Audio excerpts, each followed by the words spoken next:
Friends, మనం ఇప్పుడు చిన్న అరుణాచలం వెళ్తున్నాం ఆటోలో. భద్రాచలం నుంచి అరుణాచలం బయలుదేరాం. ఇప్పుడే భద్రాచలం టెంపుల్ దర్శనం చాలా అద్భుతంగా రాముల వారి బ్లెస్సింగ్స్ తోటి కంప్లీట్ గా పూర్తయింది. మనం చిన్న అరుణాచలం వెళ్తున్నాము. మన ఆటో అన్న ప్రతి ఉదయంతో అందరినీ తీసుకెళ్తున్నాడు.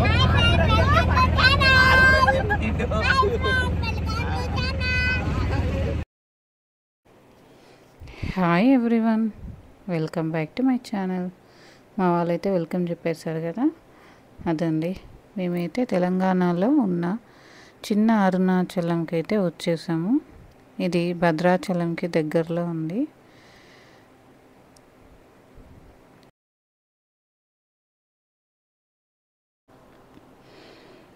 ఇది ఎంట్రన్స్ అండి. తెలంగాణలో చిన్న అరుణాచలంగా పిలువబడే శ్రీ ద్వాదశి జ్యోతిర్లింగ క్షేత్రం అండి ఇది. ఈ టెంపుల్ అయితే భద్రాచలం దగ్గరలో నర్సాపురంలో ఉంది. ఇది పర్ణశాలకు వెళ్ళే రూట్లో మనకి టచ్ అవుతుందన్నమాట.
ఈ టెంపుల్ అనేది ఒక అద్భుతం.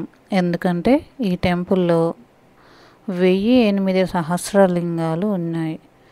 అరుణాచలం వెళ్ళినప్పుడు మనం గిరి ప్రదక్షిణ చేస్తుంటాం కదా, అయితే ఈ టెంపుల్లో కూడా గిరి ప్రదక్షిణ చేయవచ్చు. గిరి ప్రదక్షిణ చేస్తూ 8 అష్టలింగాలను దర్శించుకోవచ్చు. అలాగే ఇంకొక అద్భుతం ఏంటంటే దేశంలో ఉన్న 12 జ్యోతిర్లింగాలను ఇక్కడ దర్శించుకోవచ్చు. అలాగే అభిషేకం కూడా చేసుకోవచ్చు.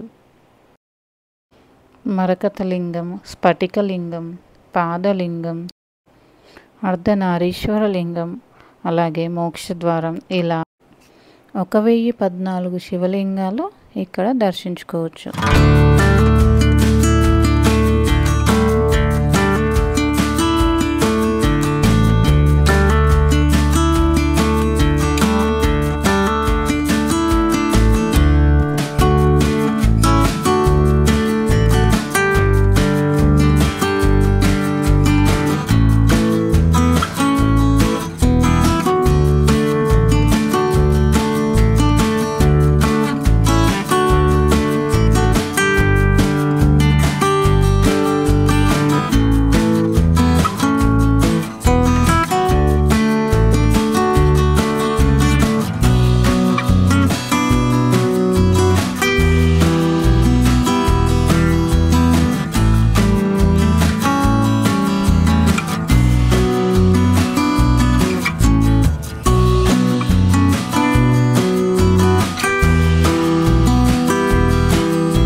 అభిషేకం అయితే పూర్తయిపోయింది. ఇప్పుడు టెంపుల్ లోపలికి అయితే వెళ్ళిపోదాము. ఇది టెంపుల్ లోపలికి. యాక్చువల్గా అయితే ఇక్కడ కెమెరా అయితే అలో లేదు. పంతులు గారు అయితే బిజీగా ఉన్నారు. ఒకసారి అయితే చూపించేస్తాను చూడండి. లాస్ట్ వీడియోలో నా వాయిస్ క్లారిటీగా లేదని ఒకరు నాకైతే కామెంట్ పెట్టారు. ఇప్పుడైతే చాలా ఇంప్రూవ్మెంట్తో వాయిస్ ఓవర్ ఇచ్చాను. ఇది ఎలా ఉందో కమెంట్ సెక్షన్లో కమెంట్ చేయండి. ఇంకా ఏమైనా ఇంప్రూవ్మెంట్ చేయాలన్నా చెప్పండి. మీ సపోర్ట్ నాకు ఎప్పుడు ఇలాగే ఉండాలని అనుకుంటున్నాను, ఉంటుందని అనుకుంటున్నాను. ఇక్కడైతే ఫ్రీ అన్నదానం కూడా ఉంటుంది. దర్శనం తర్వాత ఇలా అయితే ప్రేయర్ చేయాలంటున్నారు. ఇదండి. నెక్స్ట్ ఇక్కడ నుండి అయితే పర్ణశాలకు వెళ్ళాము. నెక్స్ట్ వీడియోలో అయితే పర్ణశాల వీడియో లాగ్ అయితే పెడతాను. దానికన్నా ముందు please like, share, subscribe my channel. Next వీడియోతో మీ ముందు ఉంటాను. Bye bye.